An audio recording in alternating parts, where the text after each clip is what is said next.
بسم اللہ الرحمن الرحیم۔ ويل لكل همزة لمزة الذي جمع مالا وعدده يحسب أن ماله أخلده۔ ہر طعنہ دینے والے عیب گو کے لیے ہلاکت ہے جو مال جمع کرتا ہے اور اسے گنتا رہتا ہے، جو سمجھتا ہے کہ اس کا مال اسے ہمیشہ کی زندگی دے گا۔ خداوند عالم کے فضل و کرم سے ہم سورہ ہمزہ کا آغاز کر رہے ہیں۔ آیات کے الفاظ کے معانی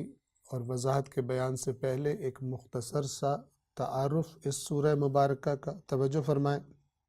سورۃ الہمزہ رسول اللہ پر نازل ہونے والی 32ویں سورہ مبارکہ ہے۔ سورہ قیامت کے بعد اور سورۃ المرسلات سے پہلے رسول اللہ پر یہ سورہ مبارکہ نازل ہوئی، اور مصحف کی ترتیب کے مطابق اس کا نمبر 104 ہے، اور یہ قرآن کریم کے آخری جز یعنی 30ویں سپارے میں موجود ہے۔ اگر قرآن مجید میں فراہم کردہ جو آخر میں فہرست دی جاتی ہے وہاں پہ دیکھا جائے تو اس سورہ مبارکہ کا نمبر 104 ہے۔ توجہ فرمائیں، سورۃ القیامت میں موضوع قیامت تھا، سورہ ہمزہ اور اس کے بعد سورۃ المرسلات اور اس کے بعد سورۃ قاف، یہ تمام صورتیں بنیادی طور پر قیامت یعنی روز حساب اور روز جزا کے بارے میں ہی بات کرتی ہیں۔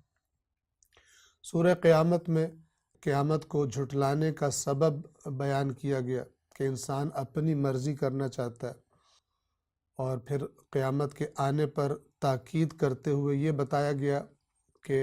اپنی خلقت کو بے مقصد نہ سمجھو۔ کیا تم نے یہ سمجھا ہے کہ ہم نے تمہیں عبث بے مقصد خلق کیا ہے، تمہیں ایسے چھوڑ دیا جائے گا، تمہاری خلقت کا کوئی مقصد نہیں ہے؟ تو وہاں بھی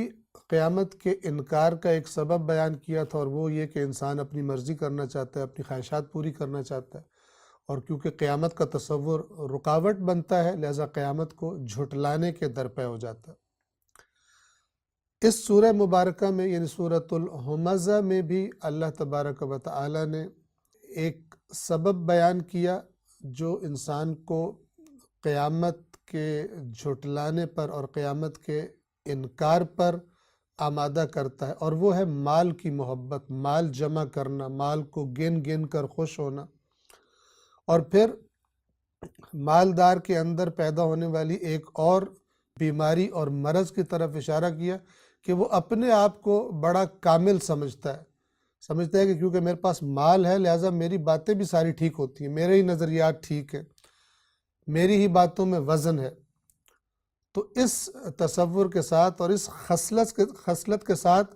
پھر دوسروں کے عیب نکالنا، دوسروں کے عیب بیان کرنا، دوسروں کو طعنے دینا، چغل خوری کرنا، اور چغل خوری کے ذریعے سے جھگڑے ڈلوانا، لڑائی کروا دینا، تفرقہ ڈلوا دینا، یہ اسباب، یہ مال کی محبت کے نتائج بیان کیے، اور پھر اشارہ کیا اسی قیامت کی طرف کہ وہ سمجھتا ہے کہ یہ میرا مال جو ہے جیسے میرے آج مسئلے حل کر رہے کل بھی کرے گا اور ہمیشہ کرتا رہے گا، اسے گمان ہو جاتا ہے کہ جو میں چاہوں گا مجھے وہی ملے گا، اور یہ مال میری طاقت ہے۔ تو اللہ تبارک و تعالیٰ نے پھر اس سورہ مبارکہ میں خبردار کیا کہ یاد رکھو عنقریب ایک بھڑکتی ہوئی شدید آگ میں ایسے شخص کو اٹھا کے پھینکا جائے گا کہ جو اس کے بدن کو بھی جلائے گی، اور اس کے اندر سے یعنی اس کے قلب جہاں اس کو یہ غلط سوچیں آیا کرتی تھی، جہاں یہ غلط افکار، چغل خوریاں، لوگوں کو طعنے دینا، جس دل میں یہ پودے اگا کرتے تھے اس دل کو بھی وہ آگ جلائے گی اور تکلیف پہنچائے گی، اور یہ اس آگ کی شدت کی طرف اشارہ ہے کہ جو نہ فقط ظاہری بدن کو جلائے گی بلکہ انسان کے اندر اس کے افکار کو بھی، اور وہ خدا اس کی کیفیت کو بہتر جانتا ہے، وہاں بھی اس آگ کا اثر پہنچے گا۔ تو یہ مختصر تعارف تھا اس سورہ مبارکہ کا کہ آپ توجہ فرمائیں کہ اس سے پہلے سورہ قیامت نازل ہوئی تھی، اور سورہ قیامت میں بھی موضوع بنیادی طور پر قیامت ہے، اور سورہ ہمزہ میں بھی وہی بات گویا کہ وہی موضوع جاری ہے۔ یہ جو شروع کی صورتیں رسول اللہ صلی اللہ علیہ وآلہ وسلم پر نازل ہوئی ہیں، ان کا بنیادی موضوع توحید ہے، ان کا بنیادی موضوع یوم حساب ہے، قیامت ہے۔ اور یاد رکھیے، میں اور آپ بھی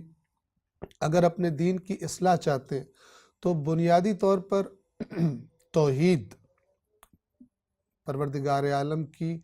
توحید ہمارے ذہنوں میں واضح ہو، اور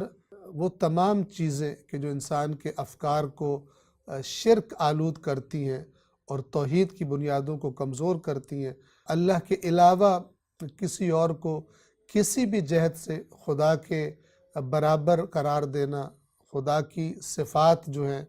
جیسے اللہ تبارک و تعالیٰ کی تمام صفات اپنے کمال پر ہیں اور بے عیب و نقص ہے وہ ذات، اسی طرح بالکل کسی اور کو سمجھ لینا، یا یہ سمجھ لینا کہ اللہ تبارک و تعالیٰ کا فیصلہ جب وہ کرتا ہے تو کوئی اور اس فیصلے کو بدل سکتا ہے، خدا کو مجبور کر سکتا ہے، اور خدا مجبوراً اپنے فیصلے بدل لے گا، کوئی دوسرا آ کے خدا کے قانون کو بدلوا سکتا ہے۔ یہ ساری کی ساری شرک آلود باتیں ہیں اور توحید کے خلاف ہیں۔ قرآن مجید پورے قرآن میں آپ دیکھیں ایک بہت بڑا موضوع جو بار بار، بلکہ سب سے بڑا موضوع جو بار بار تکرار ہوتا ہے وہ توحید ہے، اور اس کے بعد قیامت کے تذکرے سے قرآن مجید بھرا پڑا ہے، اور خاص طور پہ یہ ابتدائی صورتیں